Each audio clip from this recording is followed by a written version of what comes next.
Hello everyone, this is HGSCast here, back some more Starcraft 2 Heart of the Swarm 1v1 action. This time we're going to be casting EG Jaedong down in the bottom right side, and his opponent up in the top left side is going to be none other than Complexity QXC. It is going to be a TvZ, which I am super excited for. It's very nice of them to let us know that this Vespian gas is radioactive. If you guys didn't know that, well, apparently it is. But anyways, as this game gets underway, I do want to talk to you guys for just a little bit. For those of you who already watched my Bronze League Heroes game, you kind of know what I'm probably about to say, or if you follow me on Twitter, or I guess if you stalk me, I don't know. But either way, I have had a major sinus infection for over 2 weeks, and I've been on lots of meds, and my doctor's been taking care of me. Don't take that out of context. But slowly getting better and better, so if you hear me coughing every now and then throughout the cast, don't worry, I'm not dying. I hope so. At least I haven't been told that I'm dying. But it is just me getting over that cold and infection, and unfortunately, I just was not able to make videos for 2 weeks.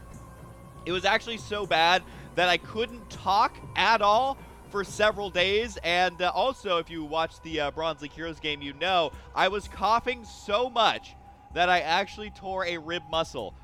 Apparently it's a thing. If you cough too hard, you tear rib muscles, and I managed to figure that one out. Hashtag typical Husky, but anyways, slowly getting better and better, and I decided, you know what, it's been 2 weeks, I at least gotta man up and try to make some videos here, and thankfully my rib muscle is mostly healed at this point. It was really bad there for a couple of days, but I ain't gonna be a whiny Whitney, or a whiny Whitney. Why is that not a thing? Negative Nancy has been a thing for, you know, like decades, but whiny Whitney, man, that is not going to be me. As Butthurt Beverly is a good one. Oh, God. More like Coughing Carl is what I'm feeling like today. I don't know why I always find those names so funny. But if you don't know these two players, Jaedong has been around forever. He's back from the Brood War days, and he's actually the player when I was first getting into competitive StarCraft 2 as a spectator. He was kind of on his rise to fame. He was very dominating, especially as a Zerg player, and you know, always rivalries versus players like Flash. Now in StarCraft 2, it's kind of interesting because Jaedong was the dominant force, you know, as Zerg, but the best player, I would say of all time in Brood War was Flash, but Jaedong was pretty darn good. But in StarCraft 2, Jaedong's actually the one who is much more dominant than Flash. So I guess the rivalry does continue. Now QXC is a player, number one, who I cough at apparently. My apologies, but QXC is a player who's been playing a lot of StarCraft for a very long time. He refuses to retire, and he is what I would call the good kind of tryhard. He is a player who is always looking to self-improve himself, always looking to play his best game, and has just been around like Jaedong has for a very long time. Always wishing him the very best. He's a fun player to hang out with, as well as I did actually hang out with him at the last BlizzCon. That was a ton of fun. He did a little co-casting with me on one of the, it was just a small stage, but either way, tons of fun there. Always a great guy, and the fact they're playing against each other is actually pretty ridiculous. I know that Jaedong has been doing a little bit of streaming. QXC does a lot of streaming, so if you like watching StarCraft, I guess you should watch them, question mark. But the Reaper right here, got to be kiting around these links as best he possibly can. He does already have 1 kill on that Reaper, so basically it's paid for itself. There's my minutely cough, and it does look like the Reaper just kind of continue to scout. Really, at this point, the whole reason you have a Reaper is to scout around with him. It's basically to protect your expansion, to make sure there's no hidden tech thrown your way, and just to see as much as you possibly can in the Zerg player's space. You're probably not going to get a whole lot of kills at this point with this Reaper, let's be honest. I mean, you have Queens here for defense, and actually, he's going to see if there's any gas here. He's going to see if there's any tech as well. So getting a lot of value out of this Reaper, and hopefully for him, he can jump down one of these sides. No, he is going to go ahead and kite around that Queen, though. The Ling's going to try to intercept here, and actually, his Reaper's days may be numbered if he's not careful, but he is careful. And really, I mean, I'm getting tired of watching that Reaper. He's been alive so long. Normally, they either get in, scout, and then die, or they retreat back home after doing a little bit of initial scouting. But he's managed to keep this sucker alive for a very long time.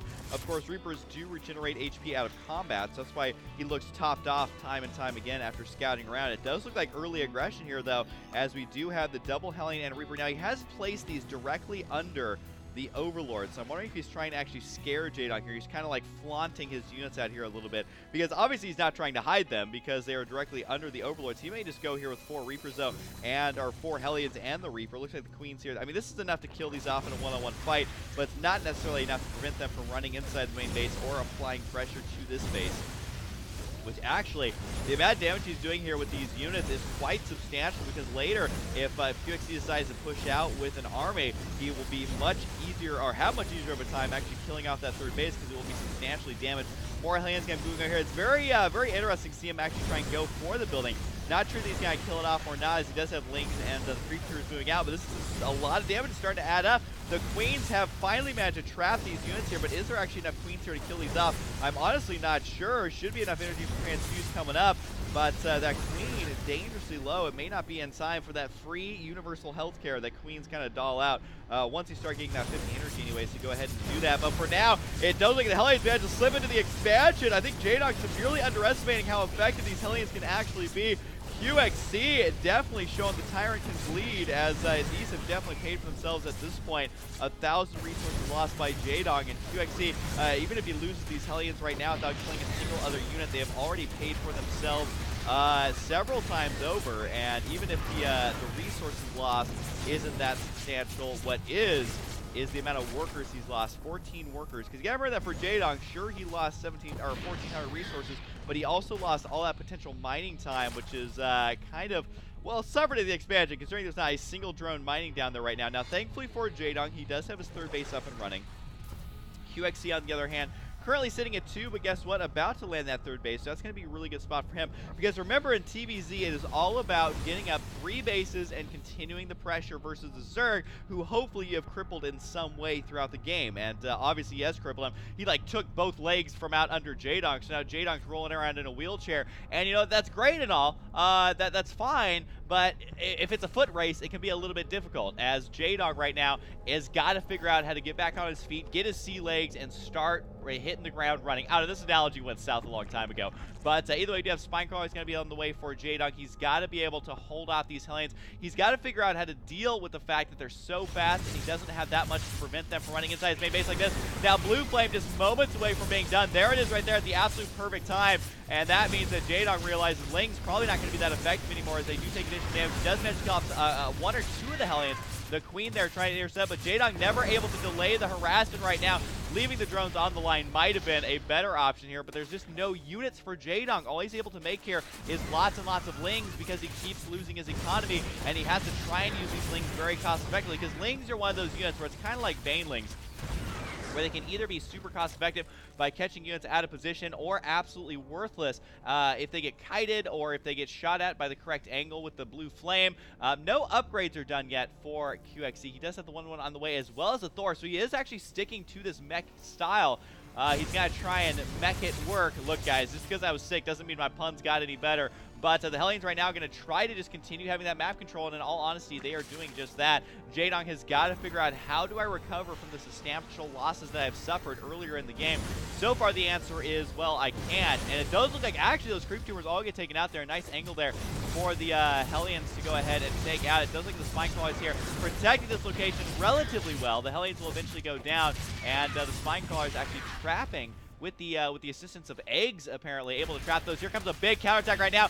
Not many of that Hellions in position. The Lings trying to do as much damage as they possibly can. They have delayed the 2 command centers, but can the Lings actually kill off the Hellions? So far, it remains to be seen, but the Zerglings not actually doing as much damage as they would have liked to. Notice that the SCVs actually got put on hold position by QXC, which is to counteract the hold position micro of Jaedong, which is interesting, because originally, the ebb and flow of how this went is Says versus Protoss. Lings run in.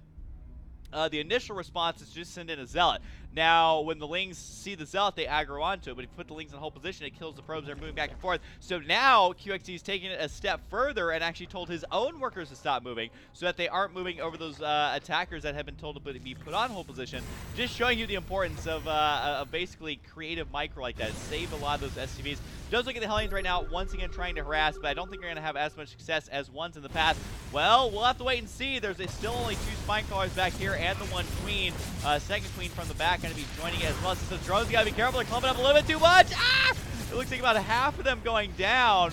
as my scream like a crazy person is heard throughout the neighborhood. And workers killed 33-3. When you've killed 11 times more workers than your opponent, and it's about 14 minutes into a game, that is a pretty good spot to be in. But wait, there's more. Billy Mays here with another exciting Swarm Host opportunity. But wait, if you call now, you'll get 2 Swarm Hosts for the price of 1. That's a $500. I don't know how much Swarm Hosts would be worth on the black market. I don't know. Oh my god, imagine if Billy Mays was selling things on the black market. Billy Mays here with a fresh kidney from Peru. I don't know. I could see it happen, though. But either way, it does look like the Hellions right now got to go ahead and continue to try and clean up these creep viewers. Jaedong, though, refusing to have his creep spread be totally affected by this. Apparently, the lab bot has taken 8 damage over there.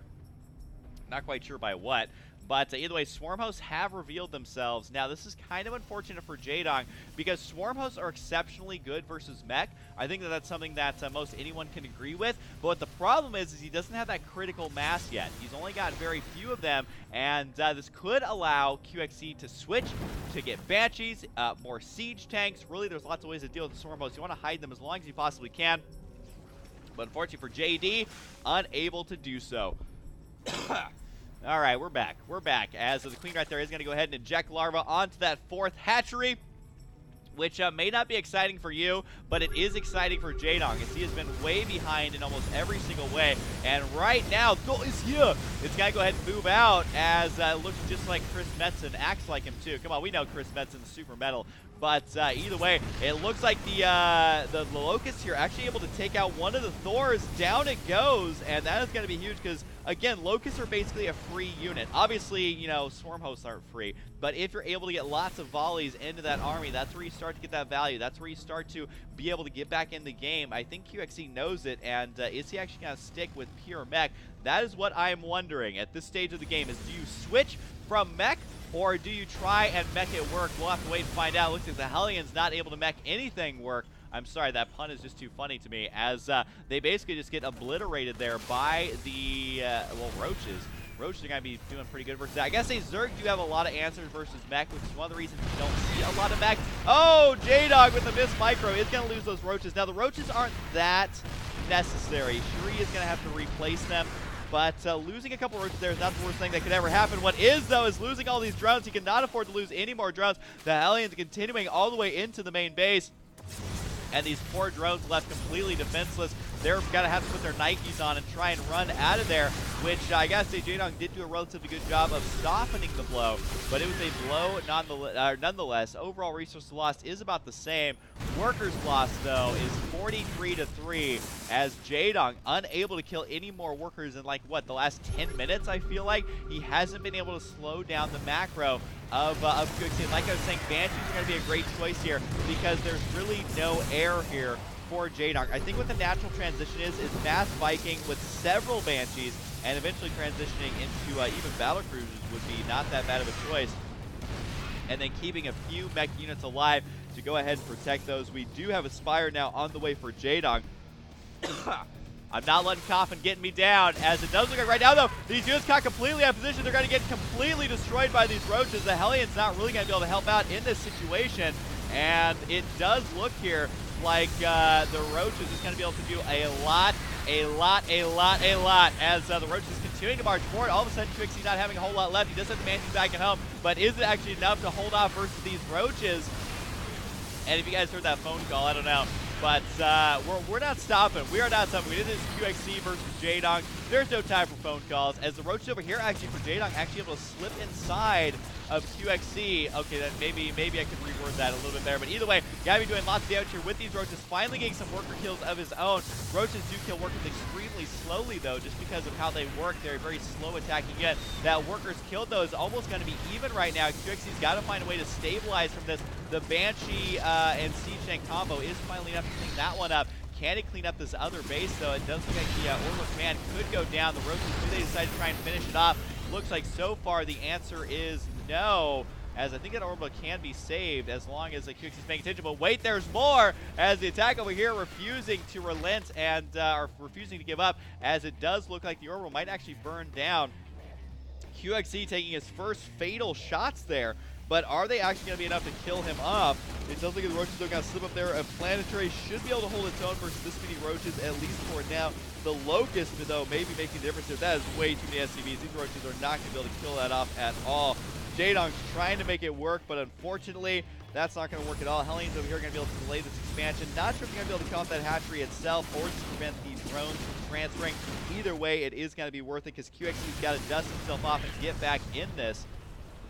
You can see right now, Workers Killed is actually going to be favoring Jaedong now, so you finally slowed down the macro train of QXC, but at the same time, you may lose this base to Hellions of all units, and indeed it does get taken out there, so lots of Hellions managing to do quite a bit. I mean, with that +2 attack, they're going to be a threat to almost anything in the game, except for those Roaches. Roaches still not going to be that impressed, but for now, the Hellions here trying to find a weakness in the defenses. So far, they find a nice patch of juicy Zerglings. Nothing like Zerglings, man. Blue Flame Hellions eat them like Skittles, and does manage to kill off the majority of those, but both players really struggling to get maxed out right now. As, I mean, just look at the supplies, 138 to 148. Both players not having that much money or that many drones. Jaedong's got to be careful. Does manage to keep a lot of them alive, but 49 to 65. Overall Workers Killed 53 to 54. Could not be more identical in that regard. Resources lost overall is relatively even as well. The Locust there trying to do something, but that is way too long of a travel. They give up and fall asleep about halfway there. He would love to kill off this base, and Mutalists are just the way to do it. Looks like this missile turret will complete in time as Mutalists deciding to turn around. Hellions once again going to be slipping in here to the top right side. Not sure if that's enough to actually kill off the base, but then again, they did get there relatively early. So it does look like the Planetary will most likely go down. Locust up here trying to intercept any reinforcements. Also going to be driving that tower as well. Does turn them into Hellbats here, which is going to be more damage to the hatchery. Can he kill it off? A little bit of Micro says yes. I think he's actually going to get it there, and he does. Big play there by QXC, actually able to take that one out. It does look like the Mutalists and Swarm Hosts trying to push their way up here. The Locust unable to make it, though. But really, we get nice Locust fireworks kind of flying through the air. Speaking of flying through the air, though, these Mutalists are going to be an imminent threat. Can they kill off this Thor? Probably. But at what cost? As the Raven here with the auto turrets can be doing lots of damage. Sacrificing this many mutants to kill off one Thor is absolutely not worth it, especially since QXC is trying to vie for air superiority. As Zerg, you don't want to really be giving up that air superiority if you can help it. Then you are forced to switch to things like Hydras. That's really only your anti-ground unit that's kind of reliable. But either way, it does look like more Thors are on the way. We also had the Vikings, all that good stuff. Now remember that the Vikings are going to be at 3-3 as well. That also means Ravens have 3 armor, so lots of Sky Terran got to be coming out here for QXC, which I honestly think is the correct choice here. Sure, getting some mech units is great, but it's all about having the air superiority, because if you have air superiority, you're able to kill off the Swarm Host relatively easily. Even a point defense drone making this onslaught not really that effective right now. Jaedong has got to figure out what unit do I get, how do I get more bases, and how do I delay these bases over here. Looks like the Mutalists doing a pretty good job of that overall, though, as we do have units killed 268 to 171. That's a lot of units killed. 59 to 54 workers killed, so workers having a much better time right now. It does look like the Widow Mines over here may get taken out. They do manage to burrow first, so nice split by Jaedong. Doesn't actually lose any roaches here with some pretty stellar micro. Could have an Overseer over here to easily clean those up should they decide to burrow, which that one does burrow, but still gets taken out as there is an Overseer right there. And QXC, can he actually make this Sky Terran work? I'm really, really curious here to see exactly how this pans out. This is exactly what QXC wanted to do, though, is find these Swarmos completely undefended. Now he's going to be able to chase them down with the Banshees. A little bit of micro means no problem. And if nothing else, he's going to be able to kill off all these Mutalists, which have been sacrificed now. Now, losing these mutas is actually a big deal at this point, and just because he's getting Broodlords doesn't mean he doesn't want those mutas, and at this point he's very low on money, so sure he can make some lings, but can he make anything that requires a lot of gas? So far his choice is going to be to go for Broodlords, which is a unit that we don't really see anymore, just because Sky Terran is very, very effective at dealing with that. But we shall see if the Broodlords pay off. We do have more Corruptors on the way, which Corruptors I can kind of get behind. I think that those aren't necessarily the worst unit that Jaedong can be getting right now. It's the Broodlords that do have me a little bit skeptical. However, the Ravens and Vikings are a little bit overextended, and Seeker Missiles coming up. Got to try and split these up. That's going to be so much splash damage. almost killing out the Broodlords, but not quite. 1 HP remains, and these Vikings going to finish the job here with some pretty crazy Seeker missiles, and all of a sudden Jaedong realizing, well, his unit composition used to work, but not so much anymore as the Mutalisks get taken out as well. Jaedong never able to fully recover or utilize, even after killing off so many workers of QXC. QXC's macro absolutely impeccable this game. I mean, he's maxed out, he's got lots of money on the way, and still producing units here. Notice he's also being aggressive at the same time he's producing, which means that if he loses those units, well, he just has more for backup, and he's not going to be sitting on a big stockpile of cash. He's even working on the Corvid reactor, making his Raven spawn with additional energy. He could go for durable materials as well, but regardless, we do have the Vikings here trying to kite this around, and Jaedong not having a whole lot of options right now. There's going to be the Seeker Missile. It will do a lot of damage. It doesn't end up killing off the Disruptor or anything. But every unit that Jaedong has right now is absolutely irreplaceable until he can start getting a little bit more macro. And it does look at his Widowmine up here. It does have 4 kills, slowly killing off the drones one by one. Spineclaws here should be able to hold out this, I guess you could call it harassment. It's kind of weird to see Hellbat harass, though, just as they kind of walk around instead of being picked up by a medevac. But it does look like actually the Corruptor is able to intercept all these Ravens. Ravens are not cheap. And, oh, so little HP. 3 HP remaining there, almost killing out the Vikings as well. Jaedong has got to find a way to hard counter this army. Using the Corruptors is a good start. Using the Swarm Host as often as possible and just trying to lay down some damage is a good start as well. But we'll see if the Corruptors actually manage to whittle away at this Viking count. I mean, you can see that QXC realized, you know what, ground army is great, but it's all about the air superiority as he goes for the Ravens, Vikings, and even some Thors mixed in right now. So QXC can continue to push forward, and he is scanning, which he doesn't necessarily need to kill off the creep tumors, but scanning is, of course, ideal for seeing what's headed your way, which is exactly what he's doing there. I think he caught a glimpse of what's going on and decided, you know what, I've done enough damage here. I'm going to go ahead and back on out. We do have more command centers on the way. This is something QXC loves to do, is just make lots and lots and lots of command centers and just kind of float them all over the map, which we are currently running out of locations to be able to float those to, as half the map is covered in creep, and then the other half is just dangerously close to creep, and that means that Jaedong could counterattack quite easily, but right now it is 146 supply to 200. There is no real way to sugarcoat that other than he needs an absolute miracle. He does have Ultralisks on the way, but you gotta remember that Siege Tanks, Thors, yada yada, they do insane single target DPS, and Siege Tanks especially, you gotta remember they do additional damage versus armored, and guess what? Thors do 39 damage, but that's 2 attacks, almost 80 damage per shot there, which is why the Ultralisks tend to melt away. This is where Ultralisks are actually not that viable whatsoever, and where Mech is actually extremely good. Which right now, if QXC actually kills off one of these bases, that is pretty much it. This Hive Tech is in danger of getting taken out. The Ultra here should be able to clean all these guys up. But still a surprising amount of damage considering that they are Hellbats. They're a 100 resource unit and almost able to bring down the Ultra, but not today. The tech down there does remain. Oh, almost goes down, but again, not quite yet. But either way, he was able to take out one of the only mining bases of Jaedong up at the top right side. So Jaedong scrambling around trying to figure this out. There are lots of Broodlords here, but also lots of Vikings. Got to split this army up. That's going to be big splash damage here. Nope, looks like he went ahead and fizzled out. But this is going to be it for Jaedong. He's got to try and go with everything he's got. The Ultra showing up just in time, but is it going to be enough? Seeker Missile is going to be coming out as well. But there is no way this is enough here as QXC just igniting everything up. And there's the GG from Jaedong. QXC able to defeat one of my Zerg players of all time. But either way, a well-deserved win there for QXC. I got to say, now that I've been sick and I've had a lot of games kind of stockpiling in my inbox, so we are just getting started. Again, I'm still coughing a little bit. I'm still coughing. I'm like basically coughing from Pokemon, but that's okay. I look at least a little bit more handsome than coughing. I don't know though. He's got quite the smile. Anyways, hope you guys enjoyed. I'm gonna go rest my voice a little bit just to make sure I don't throw it out. But I will be back with some more StarCraft 2 pretty darn soon. Hope you guys enjoy, and I'll see you guys next time.